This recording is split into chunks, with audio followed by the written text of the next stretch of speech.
Hello everyone, आज हम अपना जो हमारा टॉपिक हमने छोड़ा था डिसएडवांटेजेस ऑफ यूटिल, उसको हम कंटिन्यू करेंगे। हमारा चैनल लेट्स कॉन्सेंट्रेट है और अब हम पढ़ेंगे कि हमारी कितनी तरह की यूटिलिटीज़ होती हैं। तो हमारी यूटिलिटीज़ के आज हम टाइप पढ़ेंगे। यूटिलिटीज़ हमारे बेसिकली दो तरीके की होती हैं, एक टोटल यूटिलिटी और एक मार्जिनल यूटिलिटी।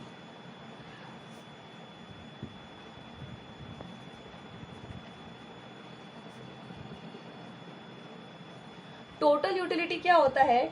वो सेटिस्फैक्शन जो हमें किसी भी चीज़ की कंजप्शन से मिलता है सारी पॉसिबल यूनिट्स के लिए। अगर मैं आपको एग्जांपल दूं कि मुझे 4 आइसक्रीम से 20 यूटिल्स का सेटिस्फैक्शन मिला, तो ये हो गई हमारी टोटल 4 आइसक्रीम से टोटल 20 यूटिल्स का सेटिस्फैक्शन मिला। और मार्जिनल यूटिलिटी क्या होती है? सपोज अगर मैं कहूँ कि मुझे अगर 4 आइसक्रीम से 20 यूटिल का सेटिस्फैक्शन मिला, तो अगर मैं 5वीं आइसक्रीम लेती हूँ तो मुझे कितने कितने यूटिल का सेटिस्फैक्शन मिलेगा? 25। तो किसी भी कमोडिटी की एक एक्स्ट्रा कमोडिटी का कंजप्शन उसी की यूटिलिटी में बढ़ावा देता है। मतलब हमारा जो 4 आइसक्रीम्स थी उसमें हमारे 20 यूटिल्स लगे, तो बेसिकली अगर देखा जाए तो एक आइसक्रीम से हमारे टोटल 5 यूटिल्स लगे। तो ये तो हो गई हमारी टोटल यूटिलिटी। अगर मैं मार्जिनल यूटिलिटी की बात करूँ तो मार्जिनल यूटिलिटी में क्या है कि जितनी टोटल यूटिलिटी है उतनी ठीक है, पर अगर हम कोई भी चीज़ एक एक्स्ट्रा कंज्यूम कर लेते हैं उसी चीज़ की, तो उसकी यूटिलिटी भी अकॉर्डिंगली उसी रेशो में बढ़ती है। ठीक है, तो टोटल सेटिस्फैक्शन में मैं लिख देती हूँ satisfaction obtained from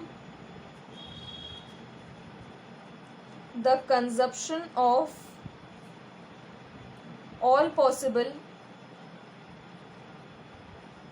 units of a commodity।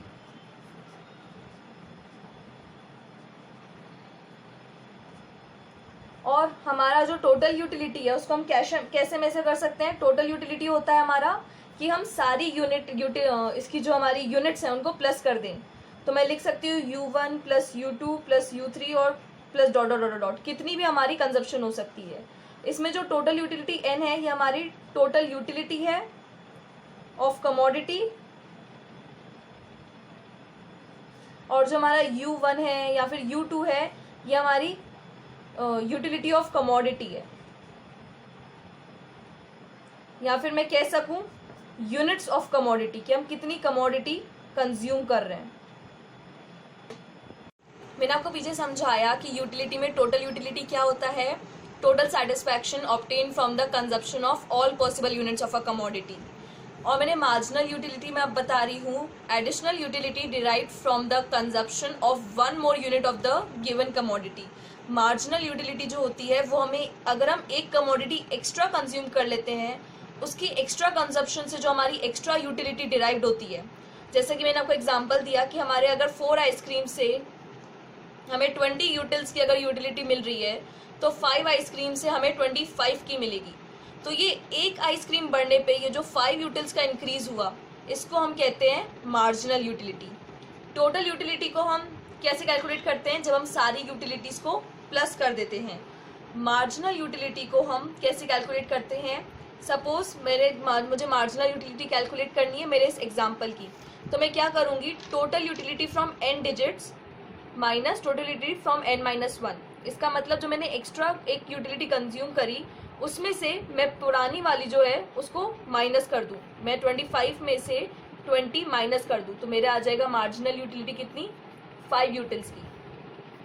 MUN मतलब मार्जिनल यूटिलिटी होता है, और TUN-1 मतलब total utility from n and n-1 units. मतलब n हो गया अपना 5 आइसक्रीम और n-1 हो गया 4 आइसक्रीम।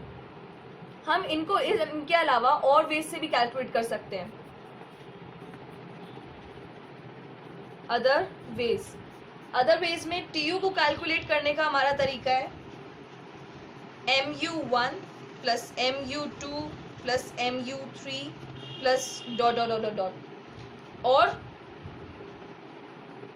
हम इसको ऐसे भी कह सकते हैं, किसी भी चीज का सम उसका सिग्मा होता है, तो मैं लिख देती हूँ total utility is equals to sigma marginal utility. Same जैसे टोटल यूटिलिटी कैरी करने का या कैलकुलेट करने का हमारा एक और तरीका है, वैसे ही मार्जिनल यूटिलिटी कैलकुलेट करने का एक और तरीका है, और वो क्या है? Change in total utility upon change in number of units.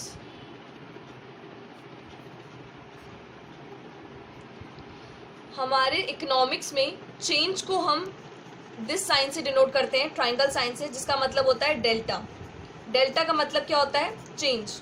तो मैं ये लिख सकती हूँ कि mu is equals to delta tu upon delta q, जहाँ पे मेरा tu जो हो जाएगा वो तो टोटल यूटिलिटी का चेंज हो जाएगा, और जो हमारा q होगा वो हमारी क्वांटिटी का चेंज हो जाएगा। अब मैं आपको concept of marginal utility and total utility जो हमने फॉर्मूला पढ़ा उसको मैं समझाऊंगी एक एग्जांपल से। हमने आइसक्रीम कंजप्शन ली है, ये हमारी क्वांटिटी कंज्यूम्ड है। इसकी हमने मार्जिनल यूटिलिटी पहले हमने पॉजिटिव में ली है, फिर हमने एक जीरो भी ले लिया और हमने नेगेटिव भी ले लिया। हमें पता है टोटल यूटिलिटी जो होता है वो सिग्मा ऑफ मार्जिनल यूटिलिटी होता है, मतलब सम ऑफ मार्जिनल यूटिलिटी। इसलिए हमारी टोटल यूटिलिटी हम कैसे निकालेंगे? 20 एज इट इज आ जाएगा, फिर 14 प्लस 20 34, 14 प्लस 34 38, फिर 0 और फिर 38 और -6 आ जाएगा अपना 32। इसका ही हमारा जो ग्राफ होगा, ये हमारा पहला ग्राफ जो है वो टोटल यूटिलिटी का ग्राफ है और ये हमारा मार्जिनल यूटिलिटी का ग्राफ है।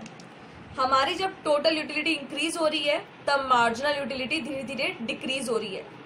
हमारी जब total utility at maximum point पर है तब मार्जिनल यूटिलिटी 0 है, और जब टोटल यूटिलिटी डिक्रीज हो रही है तब मार्जिनल यूटिलिटी नेगेटिव हो रही है। इससे हम हमारे डायग्राम के 3 कॉन्सेप्ट समझते हैं। पहला, when total utility increases marginal utility decreases. Second thing, when total utility is at maximum, marginal utility is 0. And the third thing, when total utility is decreasing, marginal utility is negative. तो आज हमने जो हमारे utility थी उसके types पढ़े, उनका formula making देखा और उसके एग्जाम्पल देखे और उसका ग्राफ देखा। अब नेक्स्ट वीडियो में हम है ना मार्जिनल यूटिलिटी कितनी तरह की होती है और एक बहुत इंपॉर्टेंट लॉ जो इस चैप्टर का है, law of diminishing marginal utility, वो पढ़ेंगे। Thank you so much.